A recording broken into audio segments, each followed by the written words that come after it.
We are live on all platforms. So, welcome everybody. Thank you all for joining us. Really excited about today's presentation. Just a quick intro for everyone. I'm Craig Klein, CEO of Sales Nexus. We're a CRM and marketing automation solution powered by AI. Um, and I'm just super thrilled today to have Mark McNamara here with us. Um, Mark is presenting a series of webinars um, covering the entire arc of revenue enablement and how you can take your existing sales team and uncover the revenue that's hiding in that process um, before you start hiring or re-engineering the entire business model. Mark's got 30 years of experience in um, sales enablement, consulting with B2B organizations. He's worked with Fortune 500s and he's worked with small companies. And he's got a tremendous amount of experience in sales coaching and learning enablement as well in the sales area. So he brings a tremendous amount of experience that I know you're all going to benefit from. So thank you for joining us, Mark. Welcome. Thanks. My pleasure, Craig. And you always humble me with your introductions. It's, I don't think I'm that much of a rock star, but I do enjoy what I do, and I'm glad to be in front of everybody here today. And my intent is always to impart as much as I can in these sessions. And when we did the last one, and those of you who are joining us again, and I hope you're repeating, we spent a lot of time sort of on the overarching elements of revenue enablement and boiling it down to some key components. And today we're actually going to dig in pretty hard to today's title, which is, sales process is not the buyer's journey. And it's an interesting thing that I've seen along the way, and it's really an alignment problem. I'd say that most organizations will fundamentally understand the difference, but the management structures and the way that we run our business often conflict with how we want to convey that message. And it's often that, particularly for a long time, we're trying to drive quota achievement, which is important, but often the processes we put in place are CRM driven, right? It's have you checked the box in the CRM to the point where, yes, I've gathered all these things and I've moved on to the next stage. So what we're going to talk about today, and I've got a lot of material. I may jump around a little bit because I got to be careful of time, because Craig knows I can talk until the cows come home. But the three things I want to go into today, which I think will be helpful to you, is one, just review the core problem about sales process not equal the buyer journey.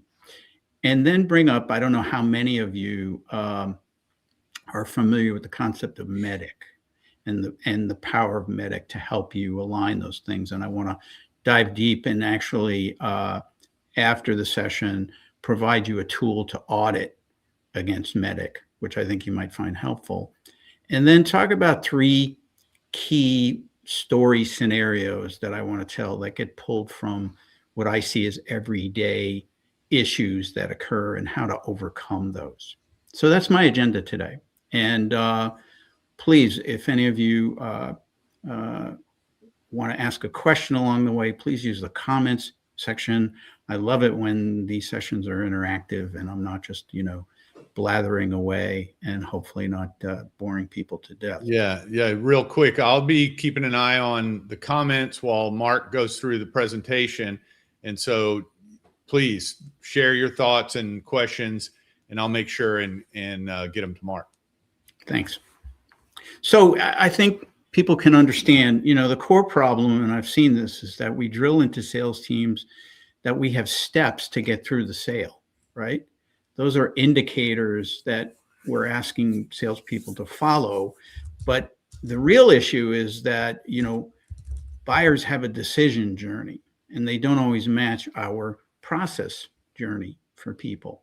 And what falls down often is that we haven't given the tools to the sales team to either recognize that, okay, and appropriately respond to it, right? I mean, there's a really good book out there, and there's various flavors of it, called Other-Centered Selling, right?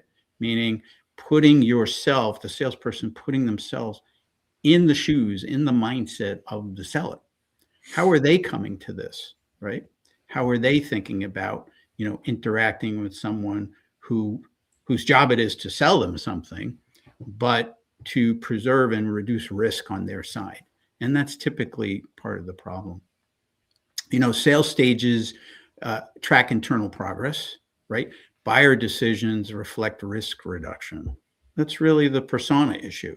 And depending on who you're talking to in the conversation, right, that risk could be higher or lower, right? And it depends on the role that you're working with at that point. You'll see symptoms of misalignment, sometimes get stuck on other reasons. Often sales managers will look at data and assume that things are not moving forward because of the salesperson. And it isn't necessarily the salesperson's fault. It might be technique or this process of understanding how to get through these blockages, right? I mean, deals get stuck in late stages, right? We've seen things, it's expected to close, and it goes 4 quarters and it still hasn't closed, right? Getting the same questions over and over again. It's typically because we haven't answered them well, probably, or we haven't armed somebody to move those answers to the people who really need them, right? Discounting, nobody wants to discount. I'm not hearing that much about discounting anymore, but it used to be a continuous problem, and one that went pretty deep. And forecast surprises. I told the story in the last session how one consulting gig I did with a healthcare consulting firm, that they missed their forecast by 80%. I mean, that's not something you want to do. No CFO will let you live that long if you don't bring in the money that they're expecting to see as a result of that, even though they tend to give it a haircut as well. So if your forecast is, 100, they're going to knock it down to 70 for risk. But when you miss it by 80%, that's a tough one, right? So what we're really focused on here is to really examine how buyers actually make their decisions, because that's the key, right? It's not your process that they want to follow, right? They need problem clarity for themselves. They want to compare options. They're going to do risk evaluation. They may have to build consensus in the organization and then have the confidence to move forward, right? Is this a good decision? And personalities too can come into that. You remember I don't know, people remember Miller-Hyman training, but people make decisions differently based on their personality, right? And, are they ego driven? Are they operations driven, finance driven? What makes them the hero that they need to be in the context of themselves and the organization, right? So we really just talked about this a little bit. It all matters because it gets in the way of efficient selling, right? The whole purpose of revenue enablement, the whole purpose of sales enablement is to increase effectiveness and efficiency. And if you're not following the path of the buyer, you're not going to be as efficient, right? I'm going to skip ahead just a little bit because it starts to feel a little repetitive. So I mentioned MEDDICC, and I actually talked to Craig about this before we started. It's a term that's been out there a long time, but I've brought it back in because it's something that I fundamentally work with a lot. And it's an acronym, obviously, and it's a framework for, really helping with complex P2B decision enablement. It's how we not think about necessarily a process, but more of a process of engagement and messaging And the key to solving the buyer's journey, right? Okay. Yes, we're going to be in agreement that the buyer's journey is not the sales process, but the key to solving the buyer's journey is messaging and treatment, right? It's that other-centered approach to make sure we're in full consideration of where the buyer is and what they need from us, right?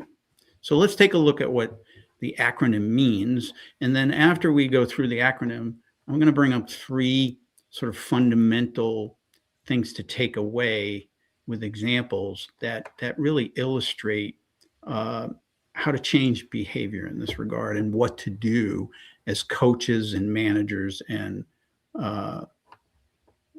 where we go. And Sabrina is asking a great question. I just noted that, Craig. And we're going to talk about the different kind of messages. And that gets into a different subject that we're going to talk about later in another area in deep dive, which is your playbook, right?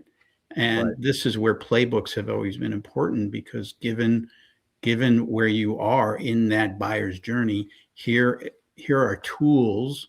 And I think you'll find, Sabrina, that as you examine MEDDICC itself, you can start to think about what kind of messaging you need. And that's where the questions get answered. So if we dive in, the first thing is metrics, right?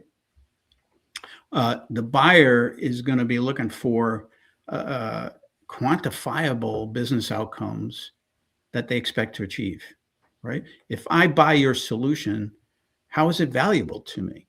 And there's a lot of aspects to that. And how is it measured, right? That's often hard, and ROI models can be soft, particularly when benefits aren't necessarily, hard dollar metrics. But we got to bring that to bear, right? And there's only 2 positions you can take when you talk about that with a customer. And we just mentioned them even for salespeople. You're selling enablement, it's efficiency and effectiveness, right? And how do you measure that given what you're selling somebody, right? And here are examples. We reduce operating costs, we increase sales productivity, we shorten implementation cycles, right? If you're a manufacturer, our brakes last 200% longer than the Chinese competition. And that's a real story that I have from working with Federal Mogul, who makes brakes and spark plugs and all of those kinds of things, right? But aren't you saying, Mark, that if my brakes last longer, when I need to be aware that I have to translate that statement into kind of one of these categories, like that at the board level or for the CFO, they can see how it affects their balance sheet and their P&L statement, right? Like, so the break lasts longer, which means my operating costs are going to be lower, and I can connect those 2 dots. Yeah, when you're dealing with a trucking company or something like that, where we went, Federal Mogul, just as an aside, had a particular interesting approach because their salesperson was the mechanic in your garage. So what they had to sell was they're going to save you money over the long term, right? It's one more aside. It's the problem that LED lights have had being, or even, compact fluorescents had, in that, why should I pay $20 for a light bulb that's only going to save me, 49 cents a year over the next 20 years, as opposed to an incandescent, which is a 69-cent light bulb. So you have to put that into language, to your point, Craig, that's going to make sense to the buyer or the person on the committee that you're talking to at the time, right? And some of these things can be emotional, right? Sure. The E is the economic buyer. So you want to make sure that you have an individual with authority to approve budget and accept risk, all right?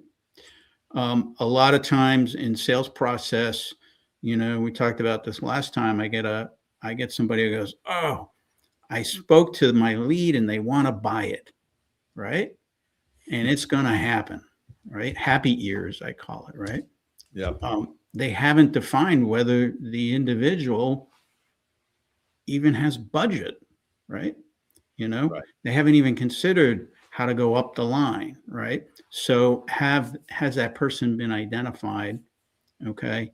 And that's going to be a point in your sales process that may not be at the beginning, but needs to be established at the beginning to make sure that you don't fall down at the end.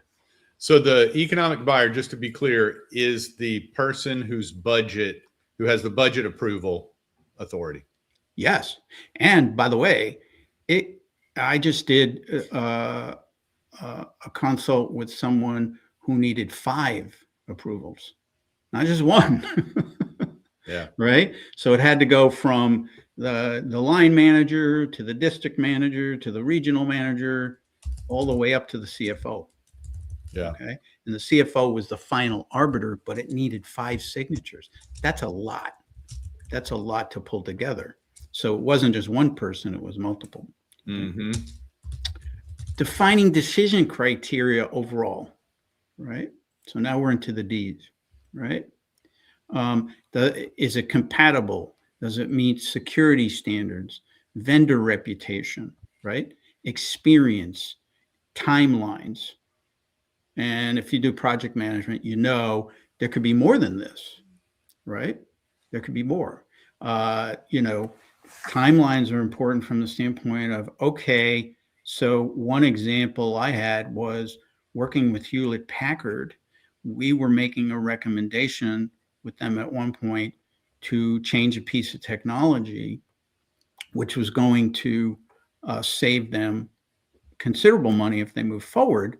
However, in the time frame that they wanted to do, it would have cost them more money. But we were able to show them by taking longer time, they were going to reduce the disruption to their employee workforce, and it actually saved them 6x what they would have spent if they tried to implement it instantly, because the training program behind it would have disrupted hundreds of millions of dollars in productivity. That makes sense? You know what I'm saying there, Craig? So Sure. Yeah. we got them to spend more money as a result of a conversation of how to do it. And the buyer at the time wasn't thinking about the C-level conversation that had to happen in order to implement this effectively and not disrupt, tens of thousands of people. Right? So I'm trying to make sure and picture this from a real world practical point of view. Let's say my brother-in-law is the economic buyer, right? Mm-hmm. I have an inside channel to the CFO or the COO or whatever. So he's got the budget authority, and I'm his brother-in-law, so he can just make the deal, right? Well, not so quick, right? Probably he has a set of people on his team that are going to need to be consulted with regards to each of these categories, right? Absolutely. Absolutely. And this is why we don't see singular buying behavior anymore. It's often committee or influencers, right? You have a lead, you have a champion, right? But in this case, the implementation piece, those were managers. You can't do that to me. Right. Right? You can't do that to me. And by the way, while it was a financial decision, it was a soft financial decision. And that goes back to metrics. How are you going to measure this, right? The impact was soft because it had to do with people, not necessarily the thing that always gets me about this is that it's difficult to even guesstimate the decision maker or the economic buyer's sort of heartburn associated with even initiating a process like this, right?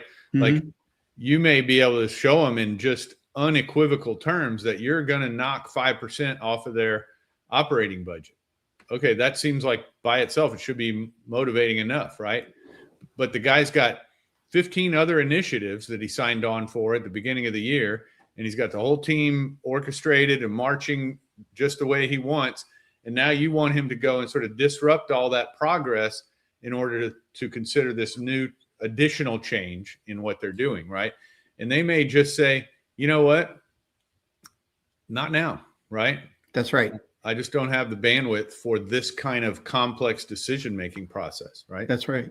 I mean, as Sabrina's asking another question, and I appreciate it. You're on the right track, Sabrina, in that the decision criteria influences that economic decision. There's no question. And oftentimes, particularly in larger organizations or even smaller ones, a lot of this hasn't really hit people.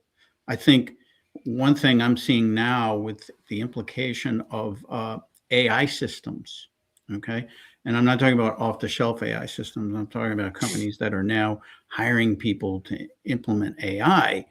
Is they're not necessarily considering all of the important criteria that's going to go into a project to do that. And it's going to implement not only the economics, it's going to implement productivity, okay, and it could even impact, work output, which has cost. So all of that is part of what, you as a seller thinking about that and messaging that appropriately will create trust.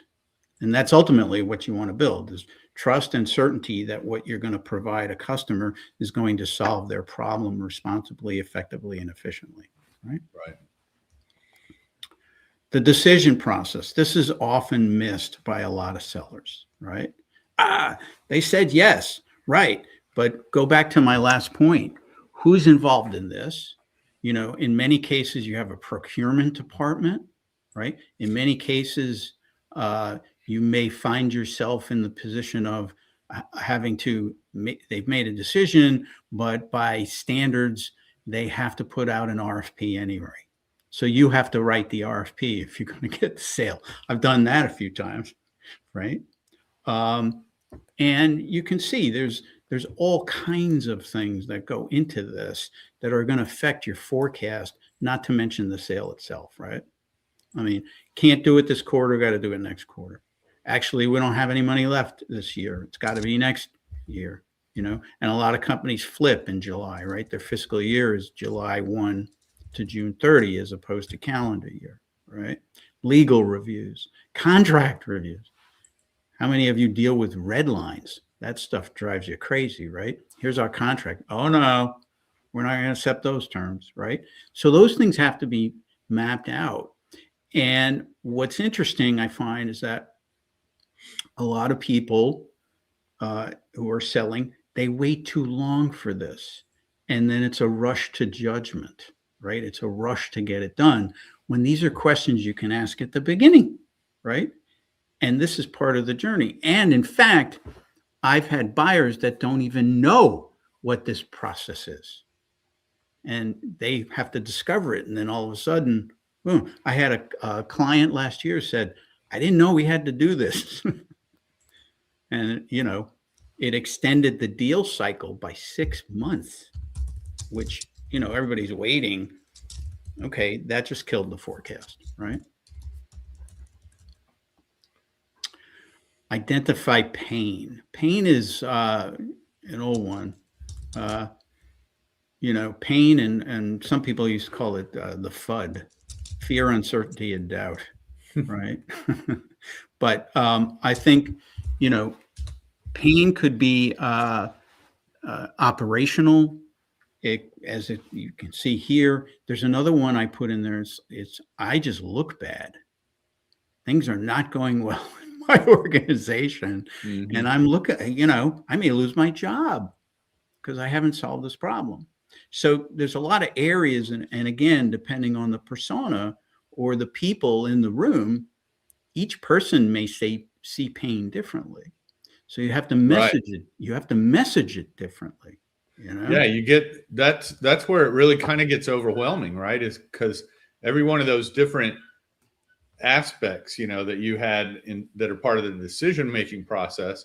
You may have an IT guy that's part of some of it. You got an engineer that's part of some of it, and they all have different pains. Like the 5% savings on the operating budget, some of those guys may not care a whit about that. No, they're just taking care of their own world. No, and the work that we do to help build these modern playbooks is using the elements of MEDDICC to map out, I call it an ontological approach.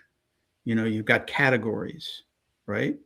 Of information, messaging, knowledge, content, all of the above that will be used in different circumstances.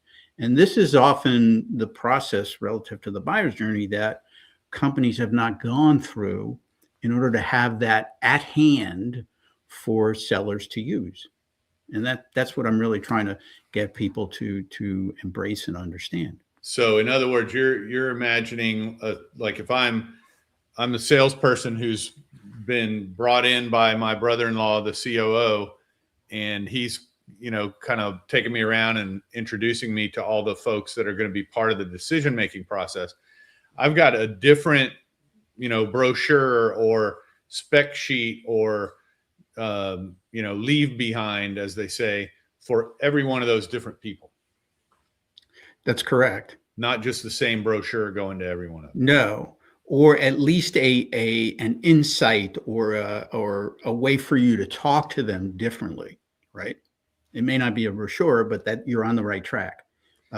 Or the brochure deals with all those perspectives. There's a lot of ways to package it, but that's exactly right.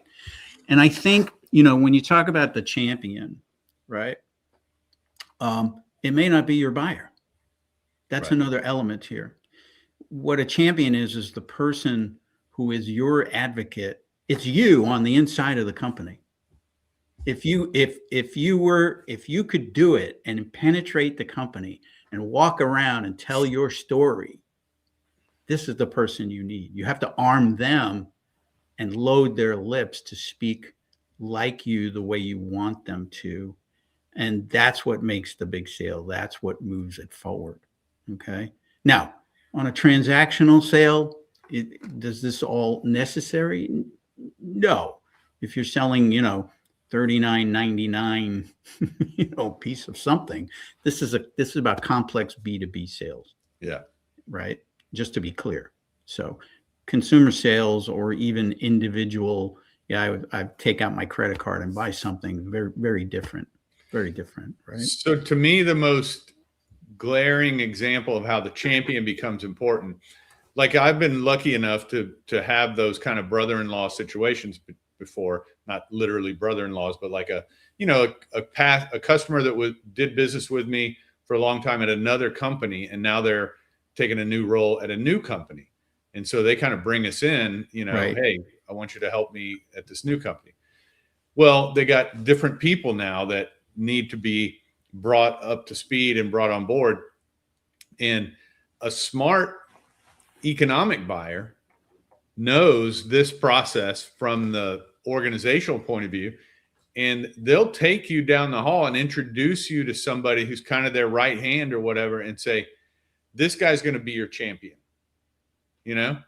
And in other words, I'm the COO and you're my friend anyway, so I want to keep it arm's length, and I'm too busy. I don't want to get in the weeds of all this, and I don't want to push this on my team. So I'm going to let Bob over here, who's more of a neutral outsider, be your kind of shepherd within the organization, Mm-hmm. And then what you were touching on earlier, the problem you run into is maybe I got the IT guy on board, and maybe I got the support people on board, but there's some people in finance or some other department that just aren't buying off on it for any number of reasons. Might just be, again, they have other priorities right now. And so they're stuck. Everyone else is moving forward in my nice little sales process here, right? They're ready to go all the way to the end. But we got this one key influencer group that isn't moving forward. So it's almost like every individual has their own process. It's not just one process for the company. It's a process for every influencer in the deal, right? That's a great way to look at it, Craig. I really like that. The persona has different aspects. And when you get down to the champion, they have to deal with all of that.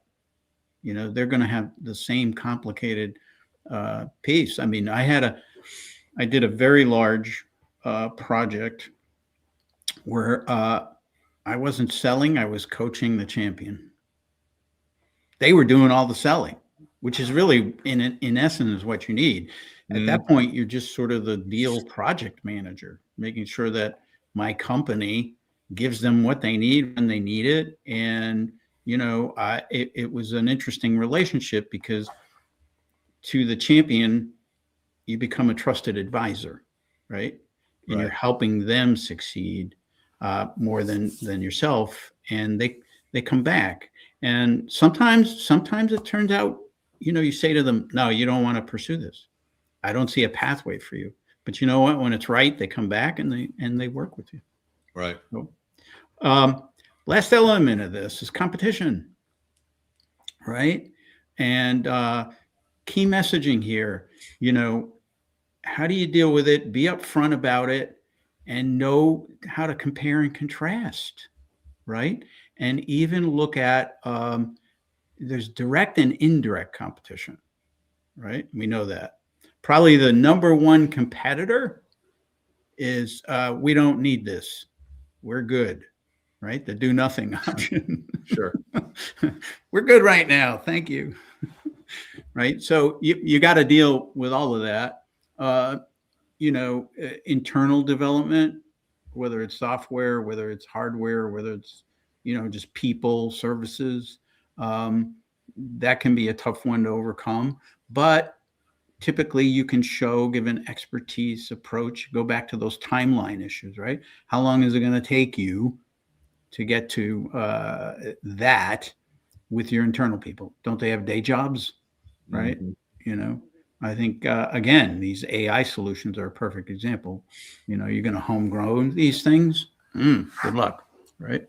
But I think on most of it, direct competition and what I'm calling here adjacent solutions, because it can be indirect. Okay, compare, contrast, be honest, right? Be honest. Yeah, you know what? That's a good solution. But let me explain why you might consider us over that. Or if you have this problem, that may be better. Don't diss them, position yourself. That's really important. So that's MEDDICC. And I see one comment that I think people appreciated that. It really starts to unfold how to, come at it from a messaging and even process point of view that you want to start baking into, potentially the CRM. Let me stop here. I have a map that might be useful, Craig, for me to bring up. It's very colorful, and I'll give it to everybody.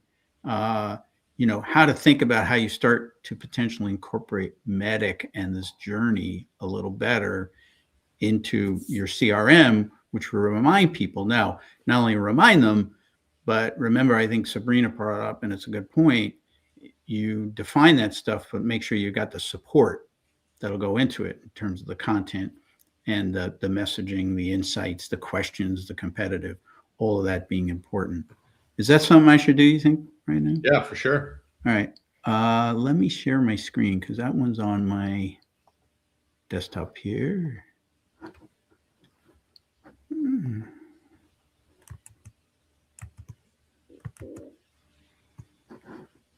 Let's do that. And I'll do a quick thing here. Let me know when you can see this.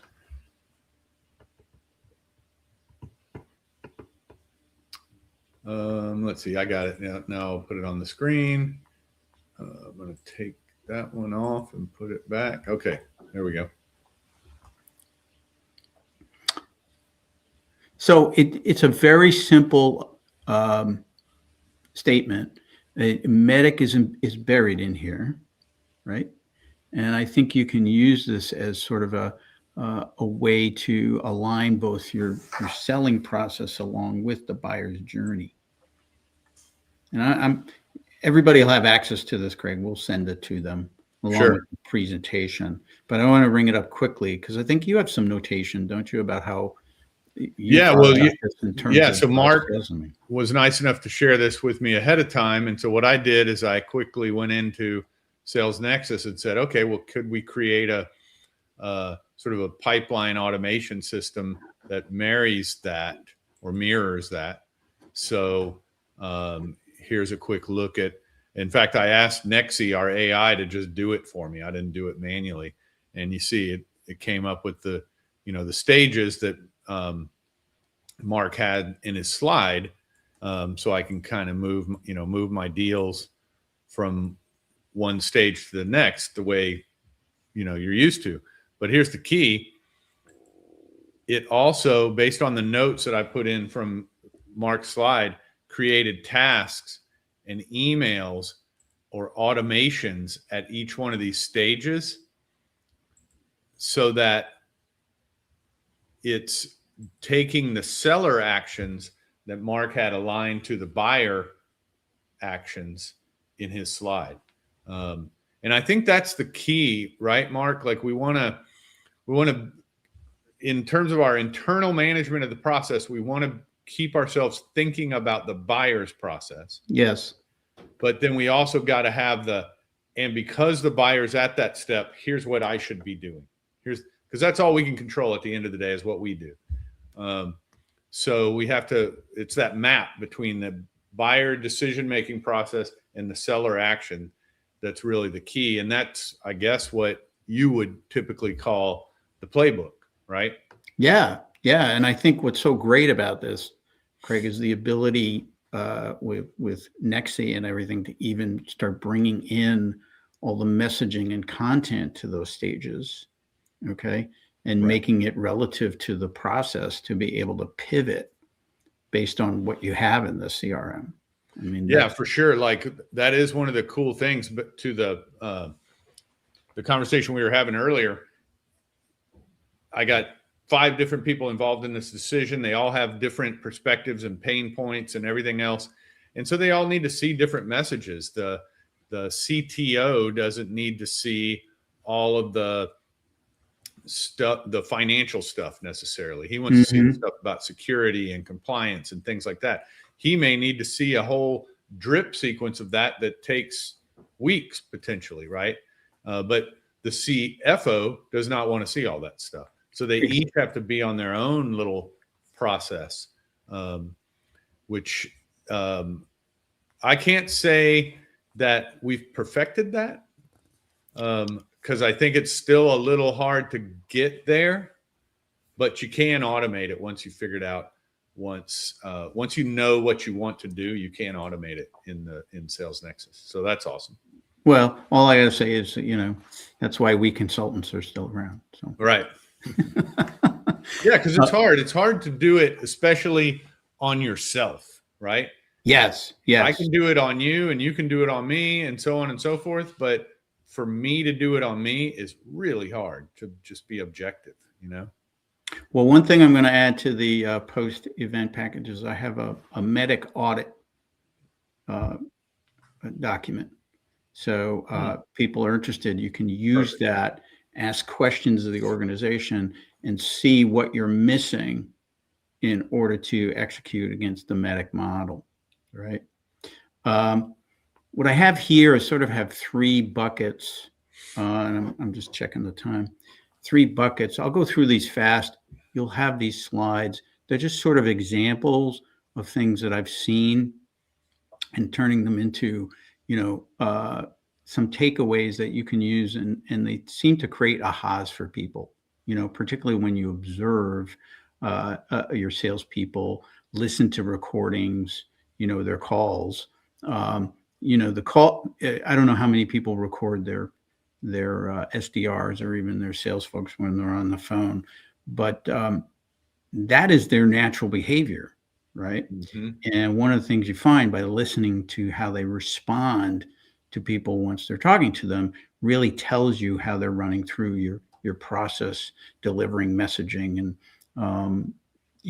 and even role playing will help you get to that if you're not doing that today. And that's a sidebar. But so the first one is, where do we often start with a buyer? And we often start with a misstep. I mean, we're exploring options. Oh, I got somebody, right? But they may not want to hear what you have yet. right? Again, put yourself in their mind. That's an early stage, and sellers will misread that, and they're not ready for a solution conversation. What they're ready for is a problem conversation, and an understanding from you, the seller, that you understand that problem and consider what their pain points are, right? That's an important distinction. We see a lot of reps, I'm going to let's schedule a demo. They don't want to see a demo. They know what your software does, potentially, or they know what you produce, right? What your services are. We know that given the web and all that we've done, and now with AI, holy mackerel, hey, ChatGPT, find me 4 companies that do this, right? So now I'm contacting you or filling out a contact form, and I'm exploring, right? So, it's not about technical product information. It's about framing their issues, right? And we talked about that in the MEDDICC process. And that'll fail because it doesn't recognize that you're thinking like them. You're not putting yourself in their shoes and recognizing their process, their decision-making process. So, they're probably at a problem validation, right? Do I have this problem? Do I actually need this type of thing? Is what I'm doing so bad, right? It's related to the old sunk cost thing, right? Some people, you got to show them that it's a sunk cost problem. What you spent to date has nothing to do with what you spend going forward, right? It's classic. Oh, but I've already spent 150,000, so I'm not going to spend any more. Yeah, but how much is it costing you every month to do the same thing over and over again, right? When you could save money in the long run, right? So, actions to take, validate their hesitation, reframe it to a financial impact, and invite collaboration. Don't control the process, collaborate on the process. They'll appreciate that. Buyers don't want to feel rushed, right? And they want to know that you hear them overall.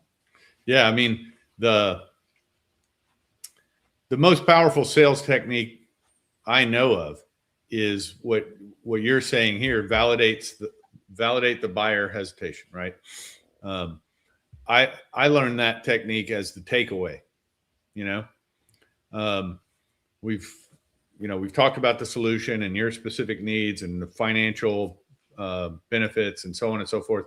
And then some version of, but I know you guys already have your annual strategic plan and you're well into it and it seems like it's going well and you've got a lot on your plate. I know you don't have a lot of time and your organization's already running at full speed. You probably don't have the bandwidth to take on this kind of project, even though it may save you 10% on your operating costs, right? And that gives the buyer the opportunity to just kind of vent to you and tell you about all the reasons they're really thinking about hesitating or really not ready to jump forward, right? And that way, now you know where you stand and you know what the obstacles are, so you can start trying to knock them down. Exactly. And again, messaging here, and in terms of, we often look at sellers as understanding, how to sell, but there's technique. And that's the hardest thing to teach, is the technique. So the package of materials you're going to create, to enable them is going to be important. So recognizing, and again, repeating, old behavior, advance the stage. New behavior, advance the decision. That's a real different mindset, right? And it could be a management mindset. I need to get to this step of the sale so that the forecast is moving forward, right? But in the checklist, have you advanced the decision? Have you met the criteria of the buyer to move forward with the next step of their journey, right? MEDDICC alignment. We went through MEDDICC. I'm not going to spend a lot of time on this. again, this comes out in your audits that I'm going to help, with our workbook that'll help you do that. Assuming that one step, okay, or one piece of MEDDICC is enough, but it's not. You have to look at the entire MEDDICC profile and make sure you've got all the boxes checked. They don't necessarily have to go in order, but in this example, man, I got a champion, I'm all set. No, not necessarily. What's the buying process? What's the criteria? How does it all come together, okay, into that entire journey that's important to the prospect or the customer, right? And all of these, by not doing them well, will cause stall, right? Or even no sale at all because you haven't really dealt with it. I mean, a champion is good, but they're going to have the same problems you have going through this. And your job is to be able to help them go through the people that they're going to be working with in their journey in terms of making a decision, and they have risk too. They can get egg on their face, right? So it all comes together in a meaningful way, right? Again, I'm blowing through these. They're yours to have, which we'll send forth post-session. Again, looking at managers managing this this process is to just keep reminding them of what needs to do. So, we've talked about this at a high level, but how do you enable sales? And it comes down to content and coaching and knowledge, right? MEDDICC, as we've talked about, is not a CRM checklist. It's a support framework for the buyer and making sure that you get everything you need to build a consensus and take them through the entire journey that they have in order to make that decision. And the last, and Sabrina asked this earlier, and appreciate the engagement, Sabrina. It comes down to content and coaching, right? We're back to the enablement piece. So bringing it back there, we're not often doing what needs to be done, even though we may understand what to do. We've got to put it in the hands of sales and teach them, give them the skills and give them the support material that lets them go through this. And again, I think, the MEDDICC audit would help a lot to go along with that. Mm-hmm. Sabrina's asking another question. Can you ask the potential buyer what would solve their problems? If they know, they may not even know. Right. Sometimes, Sabrina, you have to have a questioning strategy that points out their problems, right? They may not understand that. And I always think about, you got to think like a doctor, right? Like, it happens to me all the time. You go into a doctor thinking you already know what the problem is and you know what you want, you want a certain prescription, right? Right. And the doctor's never that easy in my experience. They always are going to back you up and go, well, tell me what's happening. What are you experiencing? What symptoms are you seeing? And they're going to push to go in different directions than you're already thinking, just to be sure they're seeing the big picture. And so you have to take that approach as a salesperson, right? And because the customer may sometimes, this whole system that we're discussing here, Mark, can play out in a situation where the customer actually reached out to you originally.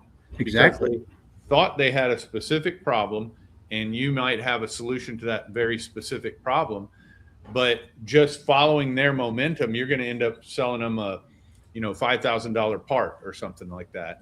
But if you back up and really say, well, what are you doing with this thing? And what's the real problem? And what does this part facilitate in your overall organization? Next thing you know, you've got a $50,000 opportunity for replacing entire machines and services and things like that. You're exactly right. I think, we're going to come here kind of wrapping it up, but to continue to answer that question, there are things back to the theme of enablement that aligned content. We talked about this earlier, right? That will help your salespeople get through this. And it's you know, roadmaps, case studies, uh, risk mitigation plan, and timelines with milestones. So all relative to how to think about that journey and instill it in your seller's mindset to help them move forward. Um, and It's not easy, you know. And I feel like I've probably thrown out a lot of stuff here today, which may have seemed a little erratic. But Trying to give you as much information when you come to these webinars to start your thought process, right? And you know, I'm certainly available if anybody wants to talk to me post session to go deeper into these things or answer questions via email. I'm always up for a conversation. But you know, in some organizations, this takes a long time to do, and it gets more complicated the more people you are onboarding, how frequently you're onboarding them, and you know, their age.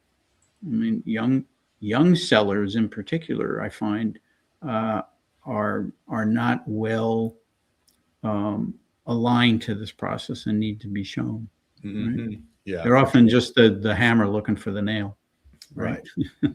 Yeah, I mean, this kind of selling is something that some few people were lucky enough earlier in their career to go work in an organization that put them through some training where they got, you know, a little bit of instruction in this direction.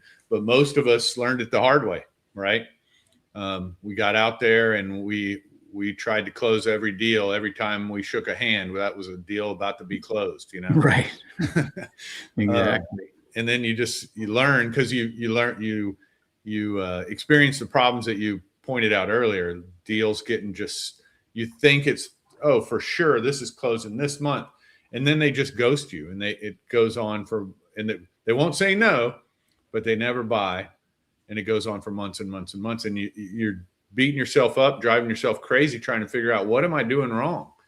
And it's only when you start to understand these concepts that you realize, oh, I'm totally oversimplifying this whole thing. You're right. So this is just my closing slide, is that we're moving from the old enablement models, right, to the new enablement models. And we'll continue to talk about how to naturalize this through our series. And it's a journey too. And, you know, in each go forward presentation, we'll review what we've talked about before and instill it into what we do going forward, but to try and build on each session as we continue. And you know, I hope this was useful to everybody, and I enjoy doing these things, and hope to see you in the next session as well. You know? Yeah, well, thank you, Mark. This is awesome. I just put up on the screen, we have an entire schedule mapped out here. And so you can see here, this sales process is different from the buyer journey. That was today. We have the recording of the first or previous session, which was find the revenue hiding in your pipeline. That recording's available. And upcoming on April 1, April Fool's Day, RevOps isn't a team, it's a system. Mark, you want to sort of preview what that's going to focus on? Yeah, sure. I mean, it requires content, it requires people, it requires process and tech. And I think that's where we start to show columns of how that happens. And you may have some of it already, but the idea is to bring that together, okay, into a system.